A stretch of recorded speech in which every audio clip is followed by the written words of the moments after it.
On board the rocket, it will take over command and control of the rocket. But the ALS will check, make sure there's no holds coming from the ground up until T-minus 2 seconds. ALS, go for ALS. And we are go for ALS. The Space Launch System is now counting down to liftoff of Orion on its maiden voyage to the moon. Launch team can no longer recycle the count. Sound suppressor water now 15. flowing under the ML. And here we go. 10. Hydrogen burn-off igniters initiate. 7, 6, 5. Core stage engine start. 3, 2, 1. Boosters in ignition. And liftoff of Artemis 1. We rise together back to the moon and beyond.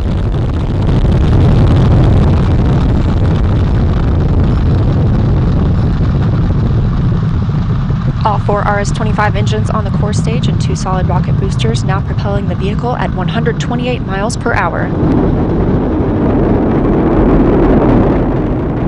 Hearing good control on the roll from teams in Mission Control Houston. All good calls so far. Now 30 seconds into the flight of Artemis 1. First milestone will be for the vehicle to pass through max Q at about 1 minute and 9 seconds into launch.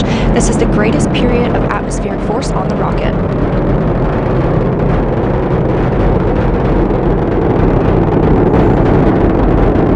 SLS now traveling 607 miles per hour.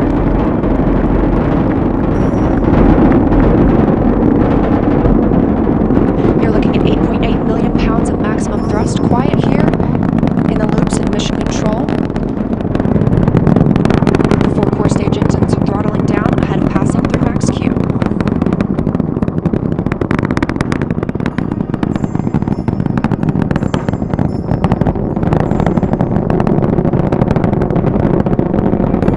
Now 1 minute, 21 seconds into the flight, traveling at 1,420 miles per hour.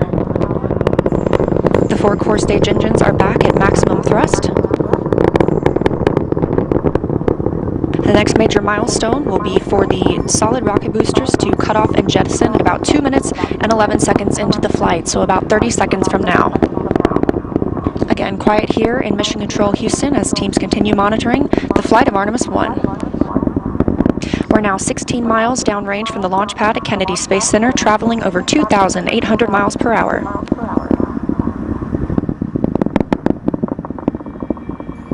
Standing by for solid rocket booster jettison and shortly thereafter.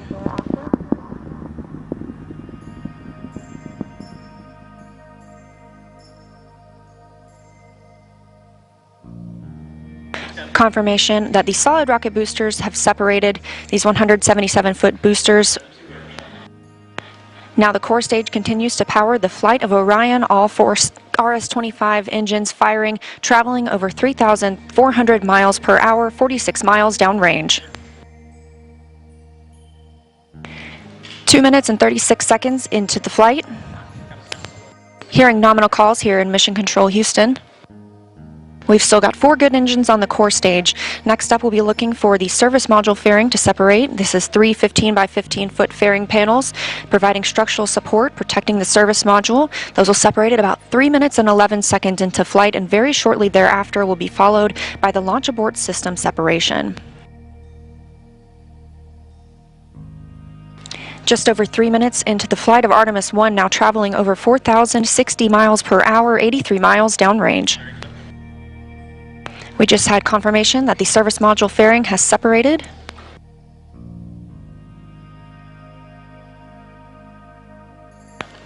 And that the launch abort system pyros have fired, separating those from Orion as well. For future crew members,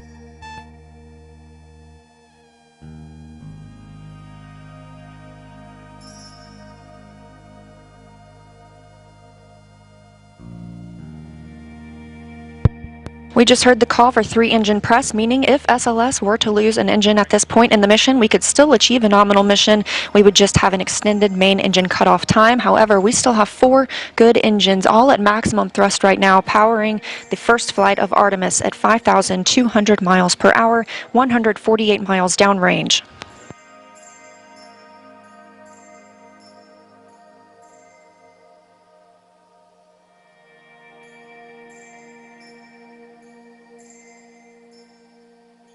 We're 4 minutes and 16 seconds into the flight of Artemis 1. So far, we've had a clean ascent.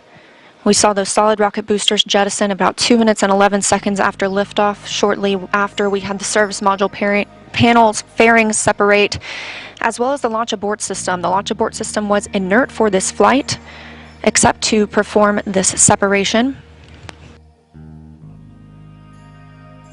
Those 4 core stage engines will continue to fire and power the flight of Artemis 1, now traveling over 6,800 miles per hour, 229 miles downrange. Booster flight controller reports that the engines are looking good.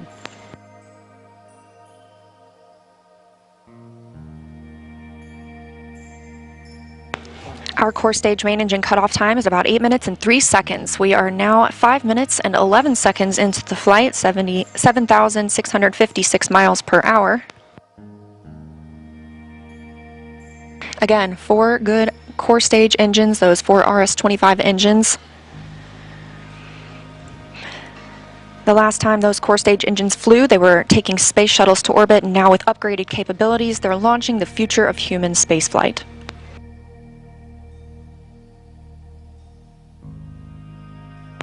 5 minutes and 42 seconds into the mission. We are now traveling 8,800 miles per hour, 345 miles downrange from the launch pad at Kennedy Space Center.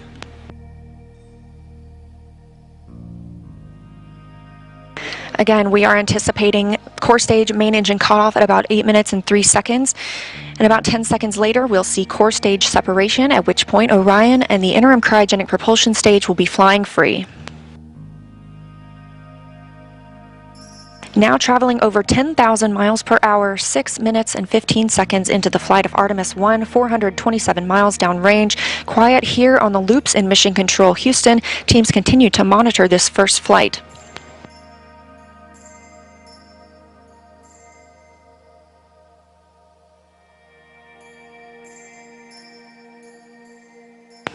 About a minute and a half now until that core stage main engine cutoff time. Our 4 core stage engines continue to fire at maximum thrust.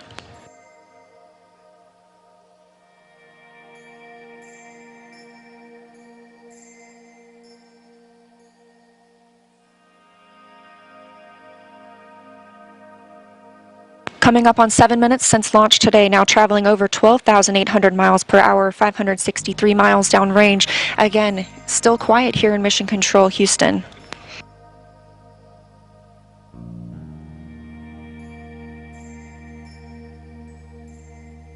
As we prepare for main engine cutoff, the 4 RS-25 engines are beginning to throttle down.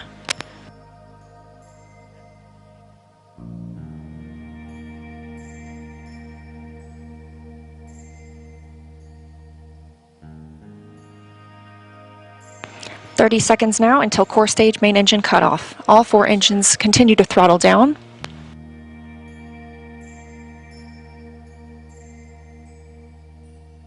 Now 7 minutes 45 seconds into the flight, traveling over 16,000 miles per hour. Continuing to hear good calls here in Mission Control Houston. We're standing by for core stage main engine cutoff.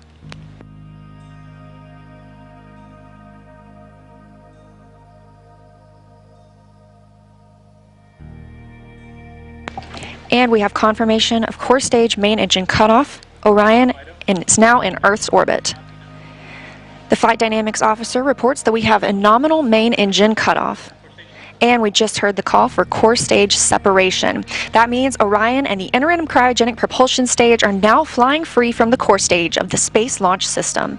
The next milestone will be solar array deploy approximately 18 minutes after liftoff. But before Orion stretches its wings, let's check back in with our friends at Kennedy Space Center and hear all about what it was like to hear the rocket roar off the launch pad.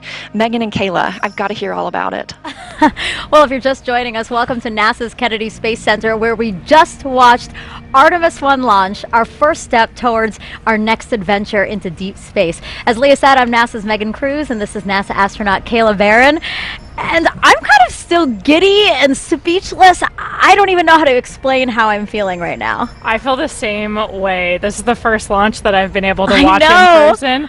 And I've got to say, It was incredible. I was just, it took my breath away and I was tearing up. Just what an amazing accomplishment for this team, this international team, people who have been dedicating their careers to getting this rocket off the ground and taking the first step to getting a crew on that vehicle back to the moon. It was just incredible. Yeah, this is a moment I think that we're all going to remember where we were when we saw this sort of thing, you know what I mean? And it was great to see, again, when we entered into terminal count, everybody here just started cheering, you know, coming out to get a really good view. And boy, I mean, it lit up the night sky and it just shook everything around us. Did you feel that? Like in my bones, I felt that. Oh yeah, the cool thing is just kind of the delay between what you see and Yes. what you hear. It was something else. I got to tell you, you're looking live inside the firing room where Charlie Blackwell Thompson is about to address her team after a whole lot of hard work and preparation to get to this moment.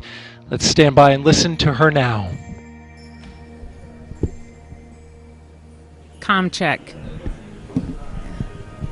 But you can't hear it in the room. Can you guys hear me? No. Hey, Jeremy, can you turn something on there for the microphone? The press side can hear me, but the room can't. You can hear me? Because the guys...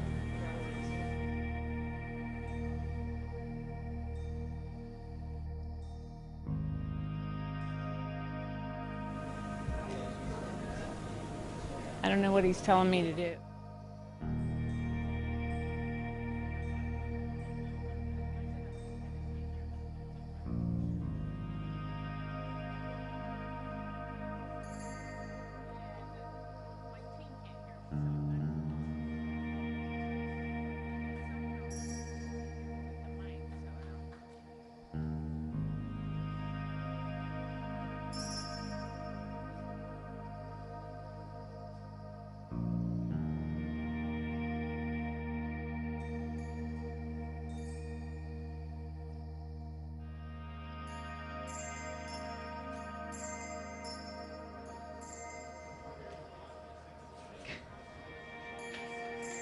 He's here.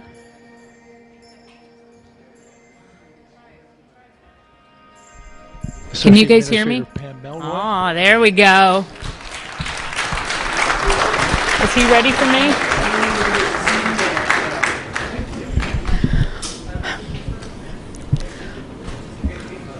Well, for once, I might be speechless. So you guys know I have talked a lot about appreciating the moment that you're in. And we have worked hard as a team. You guys have worked hard as a team for this moment. This is your moment.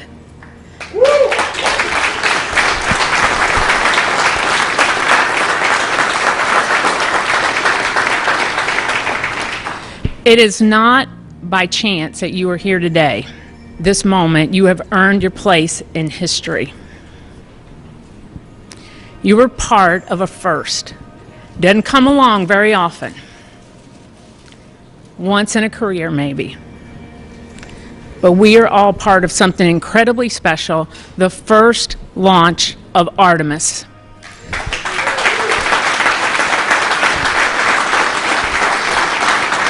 Deploy and latch. These will provide power to the spacecraft on its journey to distant retrograde orbit and all the way back to Earth. Once these are properly configured, again, Orion will no longer need to rely solely on battery power. And we expect this to be done about 30 minutes after liftoff. Right now, we're 19 minutes since liftoff today. Orion is now traveling 17,175 miles per hour. We're continuing to hear good calls here in Mission Control Houston from the flight controllers monitoring the mission. A little bit about these solar arrays as we wait. Again, we heard the call that the deploy has been initiated. We'll hear a little bit more about that once they start to unfold. These 4 solar arrays generate 11 kilowatts of power, which is enough electricity to power 2 3-bedroom houses, and they have a wingspan of 63 feet.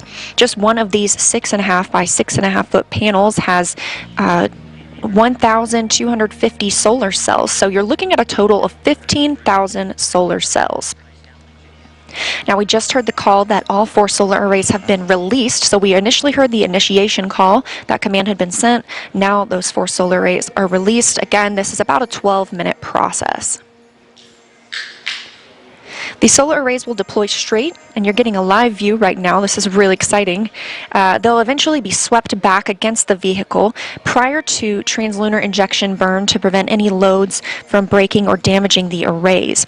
And on the end of each solar array is a camera that will capture imagery for us throughout the mission, along with a few other cameras placed outside and inside the spacecraft to help us monitor and perform various other inspections. Of course, if you recall the Apollo capsule design, there were no solar arrays. We had fuel cells instead. So this design with arrays gives us the opportunity to stay in orbit longer since we practically have no limit to the energy available for use from the sun. Coming up on 21 minutes since liftoff. Orion is attached to the interim cryogenic propulsion stage. You can see those 4 solar arrays unfolding now. And again, Artemis 1 is a flight test. It's paving the way for a sustainable presence at the moon. Looking forward